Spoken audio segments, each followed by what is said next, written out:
जब तक आप जीत नहीं जाते तब तक किसी को आपके कहानी में कोई भी इंटरेस्ट नहीं होगा।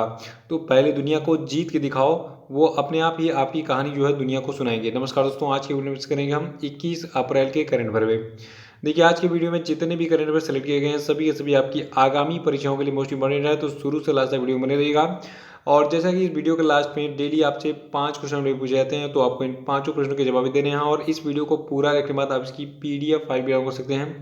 नीचे डिस्क्रिप्शन बॉक्स में आपको इस वीडियो की PDF लिंक मिल जाएगी। और देखिए, बहुत सारे लोगों को इंतजार था कि जो मार्च महीने का मंथली करंट अफेयर का वीडियो है ये कब आएगा। तो देखिए, ये आ चुका है। थोड़ा सा इस महीने में कुछ जिम्मेदारियां आ गई थी ऊपर, तो इसलिए थोड़ा सा ये वीडियो लेट हो गया है। तो इसका पार्ट 1 मैंने कल रात में अपलोड कर दिया था 8 बजे, और इसका पार्ट 2 भी जो है आज शाम को 8 बजे तक अपलोड हो जाएगा। तो जिन लोगों ने पार्ट 1 नहीं देखा है, पार्ट 1 देख लेंगे। डिस्क्रिप्शन बॉक्स में उसकी लिंक दी गई है, वहाँ पे भी आपको PDF की लिंक भी मिल जाएगी। तो चलिए शुरू करते हैं। देखिए, पहला प्रश्न है, हेनले पासपोर्ट इंडेक्स 2021 में भारत किस स्थान पर है।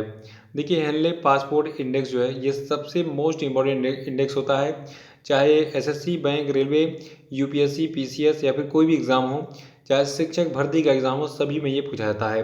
तो देखिए, अभी ये अप्रैल महीने में जो हेनले पासपोर्ट इंडेक्स जारी किया गया है, इसमें भारत जो है ये 84वें स्थान पर है। देखिए, ये हेनले पासपोर्ट इंडेक्स 2 बार जारी होता है एक साल में। तो अप्रैल महीने में जो जारी हुआ है इसमें भारत 84वें स्थान पर है। देखिए, हेनले पासपोर्ट इंडेक्स में पहले स्थान पर आपका जापान है, दूसरे स्थान पर आपका सिंगापुर है, और इसमें तीसरे स्थान पर जर्मनी और दक्षिण कोरिया है संयुक्त रूप से, और इसमें चौथे स्थान पर फिनलैंड, इटली, लग्जमबर्ग और स्पेन जो है ये संयुक्त रूप से हैं, और इसमें पाँचवें स्थान पर संयुक्त रूप से ऑस्ट्रिया और डेनमार्क हैं, और इसमें 107वें स्थान पर पाकिस्तान है, 110वें स्थान पर अफगानिस्तान है। ठीक है, और अफगानिस्तान जो है ये सबसे नीचे यानी कि सबसे बेकार स्थान पर है इस हेनले पासपोर्ट इंडेक्स में। तो देखिए, यहाँ पे दो चीज़ याद रखिएगा कि हेनले पासपोर्ट इंडेक्स में भारत की रैंकिंग क्या है, तो ये है 84वीं। ठीक है, और इसमें पहले स्थान पर कौन है, जापान है। और एक और याद रखना एडिशनल में कि अफगानिस्तान सबसे निचले स्थान पर यानी कि 110वें स्थान पर है हेनले पासपोर्ट इंडेक्स में। और एक खास बात और है, देखिए, भारत जो है ये इस सूची में 84वें स्थान पर है, क्योंकि भारतीय नागरिक जो है ये 58 से अधिक स्थानों पर वीज़ा मुक्त या फिर वीज़ा ऑन अराइवल यात्रा करते हैं। और जापान, सिंगापुर, जर्मनी, दक्षिण कोरिया क्रमशः शीर्ष 3 में शामिल है। ठीक है, यहाँ पे आपको टॉप 3 दिख रहे हैं। जापान पहले स्थान पर है, सिंगापुर दूसरे, और तीसरे स्थान पर जर्मनी, दक्षिण कोरिया संयुक्त रूप से हैं। और देखिए, एक संस्था है इंटरनेशनल एयर ट्रांसपोर्ट एसोसिएशन। ठीक है, और एक है हेनले पासपोर्ट पार्टनर्स। तो इन दोनों के बारे में जान लीजिए कि दोनों जो है इस रैंकिंग से संबंधित है। देखिए, इंटरनेशनल एयर ट्रांसपोर्ट एसोसिएशन जो है इसका मुख्यालय है मॉन्ट्रियल, कनाडा में। इसकी स्थापना 19 अप्रैल 1945 को हुई थी, और इसका जो इंटरनेशनल लीडर है इनका नाम है विलियम M. वाल्स। और जो आपका हेनली एंड पार्टनर्स है इसका मुख्यालय है लंदन, यूनाइटेड किंगडम में। स्थापना इसकी 1997 में की गई थी। अध्यक्ष हैं क्रिश्चियन कालीन, और इसके CEO हैं ज्यूगर स्टीफन। और दूसरा प्रश्न है कि हाल ही में किस भाषा के लेखक गंजम वेंकट सुब्बैया का निधन हो गया।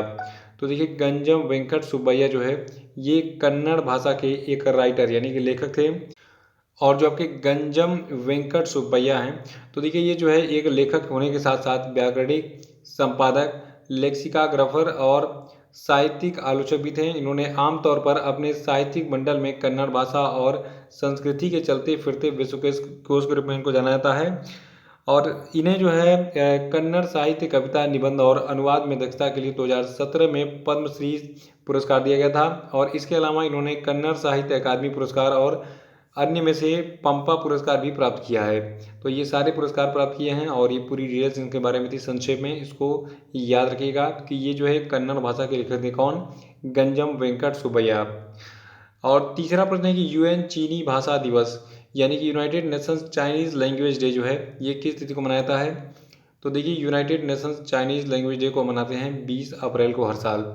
देखिए, इस मतलब भाषा दिवस की जो कहानी है थोड़ी सी इंटरेस्टिंग है। देखिए, जो पहला चीनी भाषा दिवस है ये 2010 में 12 नवंबर को मनाया गया था, लेकिन फिर 2011 में इसको चेंज किया गया। इसको 12 नवंबर की जगह फिर 20 अप्रैल को मनाया गया। तो 2010 में 12 नवंबर को मनाया गया था, और 2011 में 20 अप्रैल को चाइनीज़ लैंग्वेज डे मनाया गया था। देखिए, जो आपका ये दिन है UN चीनी भाषा दिवस, इसको क्यों मनाया जाता है। देखिए, ये दिन जो है कैंजी को श्रद्धांजलि देने के लिए चुना गया है, जो कि एक पौराणिक आकृति हैं। कौन? कैंजी। और जिन्हें लगभग 5000 साल पहले चीनी पात्रों का आविष्कार करने के लिए माना जाता है। तो इसीलिए जो है 20 अप्रैल को हम क्या बनाते हैं? United nation Chinese language day. और चौथा प्रश्न है कि हाल ही में किस सुप्रसिद्ध मराठी फिल्म निर्माता का निधन हो गया? तो देखिए ये सुप्रसिद्ध मराठी फिल्म निर्माता आपके थे सुमित्रा भावे। ठीक है, सुमित्रा भावे की फोटो आपको यहाँ पे दिख रही है। आइए थोड़ा सा इनके बारे में हम डिटेल में जान लेते हैं। देखिए इन्होंने जो है यानी कि सुमित्रा भावे ने परिवार कल्याण पर सर्वश्रेष्ठ नॉन फीचर फिल्म और सर्वश्रेष्ठ शैक्षिक प्रेरक निर्देशात्मक और अन्य सामाजिक मुद्दों पर सर्वश्रेष्ठ फिल्म, सर्वश्रेष्ठ फीचर फिल्म श्रेणियों में राष्ट्रीय फिल्म पुरस्कार जीता था। और इनके एक पार्टनर भी थे। देखिए सुमित्रा भावे मराठी सिनेमा और मराठी थिएटर में फिल्म निर्माता सुनील सुक्तनकर के साथ जो है एक जोड़ी के रूप में लोकप्रिय थी। और सुमित्रा और सुनील की जो जोड़ी थी, इन्होंने एक साथ कई लोकप्रिय फिल्में जैसे कि डॉगी, दहावी और वास्तु पुरुष, देवराई, बाधा, एक कप चिया, संहिता, अस्तु, कासव का जो है निर्देशन किया था। तो ये डिटेल्स है सुमित्रा भावे के बारे में, जो कि एक सुप्रसिद्ध मराठी फिल्म निर्माता थी जिनका हाल ही में निधन हो गया। और पांचवा कि हाल ही में पूर्व केंद्रीय मंत्री बच्ची सिंह रावत का निधन हो गया। ये किस व्यक्ति की सरकार में केंद्रीय विज्ञान और प्रौद्योगिकी राज्य मंत्री थे? तो देखिए बच्ची सिंह रावत, नाम से लग रहा है किसी लेडी का नाम होगा, लेकिन एक पुरुष का नाम है।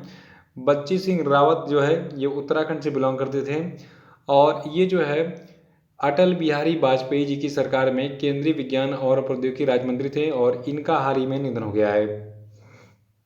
देखिए ये भारतीय जनता पार्टी के वरिष्ठ नेता थे और ये उत्तराखंड में अल्मोड़ा पिथौरागढ़ निर्वाचन क्षेत्र से 4 बार सांसद चुने गए थे। इन्होंने अटल बिहारी वाजपेयी की सरकार में केंद्रीय विज्ञान और प्रौद्योगिकी राज्य मंत्री के रूप में काम किया था। और छठवां प्रश्न है कि द क्रिसमस पिग पुस्तक के लेखक कौन है? तो देखिए द क्रिसमस पिग पुस्तक के लेखक हैं जेके रोलिंग। देखिए आपको बता दूं जो आपकी पुस्तक है जेके रोलिंग की, जिसका नाम है द क्रिसमस पिग, ठीक है। तो इस पुस्तक को जो है शरद ऋतु में जो है लॉन्च किया जाएगा और इसमें जो पात्र होंगे, ठीक है, ये बच्चों के मतलब उत्सव संबंधी कहानियों से संबंधित होंगे।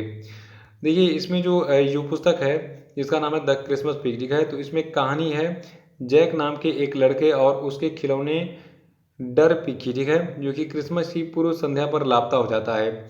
ये पुस्तक दुनिया भर में 12 अक्टूबर को रिलीज होने वाली है। और द क्रिसमस पिग जो पुस्तक है ये हैरी पॉटर के बाद राउलिंग की, मतलब राउलिंग का पहला बच्चों का उपन्यास है। देखिए जेके राउलिंग बहुत ही फेमस उपन्यासकार और लेखक हैं। इनकी सबसे फेमस पुस्तक है हैरी पॉटर। देखिए हैरी पॉटर की फिल्म भी आई थी, कई सारी सीरीज थी और हम लोग के बचपन में तो मतलब बहुत ही लोकप्रिय हुआ करती थी। हैरी पॉटर के लिए हम लोग हर चीज़ छोड़ देते थे कि आज हैरी पॉटर देखना है। अभी तो ये पबजी सब्जी आ गया है तो इसके लिए लड़के इसमें बड़े बड़े हैं। तो हैरी पॉटर जरूर देखिए, बहुत ही मैजिकल फिल्म है, बहुत ही इंटरेस्टिंग है। तो हैरी पॉटर के लेखक कौन है, ये एग्जाम में बहुत बार पूछा गया है, खास तौर से रेलवे वाले एग्जाम में। तो हैरी पॉटर को लिखा था किसने? जेके रोलिंग ने। और जेके रोलिंग की एक और पुस्तक आ रही है द क्रिसमस पिग, जो कि बच्चों के लिए कहानियों पर आधारित है, ठीक है। और ये कब रिलीज होगी? 12 अक्टूबर को। सातवां प्रश्न की भारतीय जीवन बीमा निगम ने अपने डिजिटल भुगतान को सुविधाजनक बनाने के लिए अभी हाल ही में किस घरेलू भुगतान कंपनी के साथ समझौता किया है? तो देखिए ये घरेलू भुगतान कंपनी आपकी है पेटीएम। याद रखिएगा कि भारतीय जीवन बीमा निगम जो है इसने अपने डिजिटल भुगतान को सुविधाजनक बनाने के लिए पेटीएम के साथ एक समझौता किया है। और पेटीएम की बात करें तो देखिए पेटीएम का मुख्यालय है नोएडा उत्तर प्रदेश में। इसके संस्थापक और सीईओ हैं विजय शेखर शर्मा और इसकी स्थापना 2009 में की गई। और जो आपका LIC है इसके अध्यक्ष हैं MR कुमार। मुख्यालय मुंबई में है और स्थापना इसकी 1 सितंबर 1956 को हुई थी। देखिए यहाँ पे जो भी डिटेल्स बताए जाते हैं वो बहुत ही चुनिंदा होते हैं, अगर ये एग्जाम में पूछे जाते हैं तभी मैं आपको बताता हूँ। तो ये मेरा पिछला एक्सपीरियंस जो आपका है, मतलब 10 सालों का पढ़ाने का, तो उसके आधार पर मैं आपको बताता हूँ और इसीलिए हूबहू आपको ये सारे प्रश्न एग्जाम में मिल जाते हैं। आठवां की हाल ही में किस संस्था ने अत्यधिक ऊंचाई वाले क्षेत्रों में सेवारत सैनिकों और कोविड-19 रोगियों के लिए एक SpO2 आधारित पूरक ऑक्सीजन वितरण प्रणाली विकसित की है? तो देखिए इस SpO2 आधारित जो पूरक ऑक्सीजन वितरण प्रणाली है इसको विकसित किया है DRDO ने। तो आइए थोड़ा सा इसके बारे में हम डिटेल में जान लेते हैं। देखिए हाइपोक्सिया टर्म है, ठीक है। हाइपोक्सिया क्या होता है इसको समझना पड़ेगा। देखिए हाइपोक्सिया एक ऐसी स्थिति होती है जिसमें जो टिश्यू यानी कि ऊतक होते हैं, तो ऊतक तक पहुंचने वाली जो ऑक्सीजन होती है इसकी मात्रा शरीर की सभी ऊर्जा आवश्यकताओं को पूरा करने के लिए अपर्याप्त होती है। देखिए होता क्या, हम पहले क्या करते हैं, अपने नाक से सांस खींचते हैं और उस सांस में ऑक्सीजन हमारे फेफड़ों तक पहुंचती है। ठीक है, तो ये मान लीजिए आपका फेफड़ा है। ठीक है, यहाँ से आपका जो है ये आपका ऐसे नोज से आपने जो है एयर लिया, ये ट्रैकिया होते हुए फेफड़े में आया। अब क्या होता है कि इस फेफड़े के द्वारा ऑक्सीजन जो है ये पहुंचता कहाँ पे है, हमारे ब्लड में। तो ऑक्सीजनेटेड ब्लड बनता है, यानी कि जो आपका हीमोग्लोबिन है, देखिए आपने पढ़ा होगा कि हीमोग्लोबिन हीमोग्लोबिन जो है ये ऑक्सीजन का ट्रांसपोर्ट करता है हमारी पूरी बॉडी में। तो ऑक्सीजनेटेड ब्लड रहेगा तभी क्या होगा, हमें ऊर्जा मिलेगी, क्योंकि बहुत सारे मेटाबॉलिज्म प्रोसेस में ऑक्सीजन की डिमांड होती है। तो फेफड़े से हमारा जो ऑक्सीजन है ये कहाँ पहुँचा, रक्त में, और रक्त के माध्यम से हमारी जो विभिन्न कोशिकाएं होती हैं। ठीक है, कोशिकाएं, देखिए कोशिकाओं बहुत सारी कोशिकाएं मिलती हैं तो एक ऊतक यानी कि टिश्यू बनता है। थोड़ा सा आज बायोलॉजी पढ़ लेते हैं। देखिए होता क्या, जो सेल्स यानी कि कोशिकाएं होती हैं इसको हम कहते हैं structural and functional unit of body या फिर लाइफ बोल सकते हैं। यानी कि जीवन की संरचनात्मक और क्रियात्मक इकाई क्या होती है, कोशिका होती है। कोशिकाओं से मिलकर ही हमारा पूरा शरीर बना है। तो जब बहुत सारी कोशिकाएं मिलती हैं ऐसे, ठीक है, तो एक टिश्यू यानी कि ऊतक का निर्माण होता है। ठीक है, और ये ऊतक क्या करते हैं, जब बहुत सारे ऊतक मिलते हैं तो एक ऑर्गन यानी कि अंग का निर्माण होता है। ठीक है, तो मान लीजिए हमारा जो लीवर है, ठीक है, लीवर का निर्माण हुआ इन ऊतकों से मिलकर। अब लीवर क्या होता है, देखिए लीवर में बहुत सारी कोशिकाएं मिल जाएंगी। मैंने क्या बताया आपको कि कोशिकाओं से ऊतक बनता है और ऊतक यानी कि टिश्यू से बनता है आपका ऑर्गन यानी कि अंग। तो अंग में बहुत सारी कोशिकाएं हैं और कोशिकाओं को भी ऑक्सीजन चाहिए अपना फंक्शन करने के लिए। तो ये ऑक्सीजन का ट्रांसपोर्ट कहाँ से होता है, फेफड़े के द्वारा होता है। फेफड़े से ब्लड में जाता है, ब्लड से जो है फिर ये होते हुए अपने विभिन्न ऑर्गन्स जो हैं, अंग जो है उनमें पहुँचता है। तब आपके अंग जो है ये सुचारू रूप से काम करते हैं। और अगर अंग ही काम नहीं करेगा यानी कि ऑर्गन फेलियर हो जाएगा तो व्यक्ति की मृत्यु हो सकती है। तो इसको ऐसे दिमाग में आउटलाइन को बनाए रखिएगा। यहाँ पर वही हम बात कर रहे हैं, टर्म है हाइपोक्सिया की। तो हाइपोक्सिया एक ऐसी स्थिति होती है जिसमें जो टिश्यू यानी कि ऊतक होते हैं, तो ऊतक तक पहुँचने वाले जो ऑक्सीजन होते हैं इसकी मात्रा शरीर की सभी ऊर्जा आवश्यकताओं को पूरा करने के लिए अपर्याप्त होती है। यानी कि अगर किसी व्यक्ति को हाइपोक्सिया हो गया तो उसके शरीर में ऑक्सीजन की कमी हो जाती है, इसको मान सकते हैं आप। ठीक है, और ये ठीक वैसी स्थिति होती है जो वायरस के संक्रमण के कारण कोविड-19 रोगी में होती है। यानी कि अगर किसी व्यक्ति को कोविड-19 का संक्रमण हो गया है तो उसके शरीर में भी हाइपोक्सिया हो जाएगा, यानी कि ऑक्सीजन की कमी होने लगती है।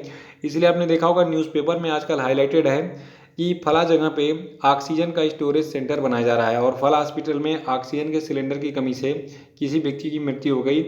तो इसलिए ऑक्सीजन की इस समय बहुत ज़्यादा ज़रूरत पड़ रही है, ताकि जो व्यक्ति है उसके नाक से सीधे ऑक्सीजन उसके फेफड़े में भेजा जाए, ताकि उसके बॉडी में ऑक्सीजन प्रचुर मात्रा में बना रहे और वो कोविड-19 से बचा रहे। ठीक है, देखिए यदि कोविड-19 रोगी का SpO2 स्तर 94% से नीचे चला जाता है तो उसे आमतौर पर तुरंत डॉक्टर से संपर्क करने की सलाह दी जाती है और अस्पताल में भर्ती होना आवश्यक हो सकता है। और देखिए DRDO की बात करें, जिसने ये बनाया क्या है, DRDO ने बनाया है SpO2 आधारित एक पूरक ऑक्सीजन वितरण प्रणाली। ठीक है, तो DRDO के अध्यक्ष कौन है, देखिए DRDO का पूरा नाम है defence research and development organisation. इसके अध्यक्ष हैं डॉक्टर जी सतीश रेड्डी, मुख्यालय नई दिल्ली में है, स्थापना 1958 में की गई थी। और नवा प्रश्न है कि पंजाब राज्य ने किस वर्ष तक हर घर जल लक्ष्य को प्राप्त करने की घोषणा की है। तो देखिए पंजाब की जो राज्य सरकार है इसने वर्ष 2022 तक हर घर जल लक्ष्य को प्राप्त करने की घोषणा की है। देखिए पंजाब में 34.73 लाख ग्रामीण परिवार हैं, जिनमें से 25.88 लाख यानी कि 74.5% में नल की आपूर्ति है। ठीक है, मतलब जो ग्रामीण परिवार है वहाँ पे 100% जल की आपूर्ति नहीं हो पा रही है। तो सरकार का लक्ष्य है कि हम 2022 तक जो है ये पूरे पंजाब में क्या करेंगे, हर घर घर तक जो है जल पहुँचा देंगे नल के माध्यम से। ये पहल तो खैर केंद्र सरकार की है, लेकिन इससे पूरा इंडिया जो है मतलब लाभान्वित हो रहा है। देखिए पंजाब की बात करें तो पंजाब के मुख्यमंत्री हैं कैप्टन अमरिंदर सिंह और पंजाब के राज्यपाल हैं BP सिंह बदनौर। 10वां प्रश्न है कि मोंटे कार्लो 2021 का टेनिस खिताब किसने जीता। देखिए अगर आप किसी भी कंपटीशन की तैयारी कर रहे हैं तो आपको ये किताब पता होना चाहिए। ठीक है, मोंटे कार्लो क्या है, ये एक टेनिस किताब है और 2021 का जो मोंटे कार्लो का टेनिस किताब इसको जीता है स्टेफानोस सित्सिपासा ने। नाम थोड़ा सा टेढ़ा है स्टेफानोस सित्सिपास। देखिए जो आपके स्टेफानोस सित्सिपास हैं, ये ग्रीक टेनिस प्लेयर हैं और इन्होंने भी हाल ही में Monte Carlo masters tennis tournament के फाइनल में आंद्रे रुब्लेव को हराकर साल का पहला और अपने करियर का 6वां खिताब जीता है। तो मोंटे कार्लो दर्ज किसका टेनिस खिताब किसने जीता? स्टेफानोस सित्सिपास ने, ठीक है। किसको हराकर? आंद्रे रुब्लेव को हराकर। तो ये थे आपके आज के सभी महत्वपूर्ण करंट अफेयर। और एक बार फिर से बता दूं कि आपका जो मंथली करंट अफेयर है मार्च का, ये अपलोड हो चुका है। इसका पार्ट 1 कल मैंने अपलोड किया था, उसको तुरंत देख डालिएगा इस वीडियो को देखने के बाद। तो देखिए आज के लिए आपके लिए पहला प्रश्न है कि विश्व लीवर दिवस कब मनाया था, बताइए। दूसरा प्रश्न आपके लिए कि हाल ही में किस कंपनी के सह संस्थापक और पीडीएफ डेवलपर चार्ल्स गेस्के का निधन हुआ, बताइए। और तीसरा प्रश्न आपके लिए कि हाल ही में किस मंत्रालय ने जेंडर संवाद कार्यक्रम शुरू किया, बताइए। चौथा प्रश्न है कि हाल ही में कोविड-19 के कारण किस देश के पूर्व अंतर्राष्ट्रीय फुटबॉल डिफेंडर अहमद हुसैन लाला का निधन हो गया, बताइए। और पांचवा कि विश्व धरोहर दिवस अथवा विश्व विरासत दिवस प्रतिवर्ष कब मनाया जाता है, बताइए। और अब हम बात करेंगे कल के पूछे गए सभी क्वेश्चन के सही उत्तरों की। देखिए पहला था कि हाल ही में किस राज्य ने स्वदेशी निवासियों का रजिस्टर यानी कि रजिस्टर ऑफ इंडिजिनस इनहेबिटेंट्स तैयार करने के लिए एक समिति बनाने की घोषणा की है? तो देखिए ये राज्य नागालैंड है। और दूसरा था कि 78वें वेनिस अंतर्राष्ट्रीय फिल्म महोत्सव में किस फिल्म निर्देशक को लाइफ टाइम अचीवमेंट अवार्ड दिया गया? तो देखिए इनका नाम है रॉबर्टो बेनिघनी। और तीसरा था कि हाल ही में डॉक्टर ककराला सुब्बा राव का निधन हो गया। ये कौन थे? तो ये एक प्रसिद्ध रेडियोलॉजिस्ट थे। और चौथा था कि हाल ही में किस संस्थान ने आईपी गुरु नाम का एक विशेषज्ञ पैनल लॉन्च किया? तो देखिए national internet exchange of India यानी कि निक्सी ने जो है इस आईपी गुरु नाम के विशेषज्ञ पैनल को लॉन्च किया हाल ही में। और पांचवा था कि MK4482 क्या है, जो हाल ही में खबरों में था? तो देखिए MK4482 जो है एक एंटीवायरल दवा है, ठीक है। जितने भी प्रश्न हैं सब चुनिंदा हैं, इसको नोट करते रहिएगा। तो वीडियो को लाइक करके तुरंत कमेंट बॉक्स में बताइए कि आपको ये वीडियो कैसा लगा, और अच्छा लगा इसको तुरंत शेयर कर दीजिए। जो लोग नए हैं वो चैनल को सब्सक्राइब कर लें। और नीचे डिस्क्रिप्शन बॉक्स में जितने भी हमारे सोशल मीडिया के लिंक दिख रहे हैं वहाँ पे क्लिक करके इनको भी ज्वाइन कर लीजिए। तो इसी के साथ बहुत धन्यवाद। Thank you and have a nice day.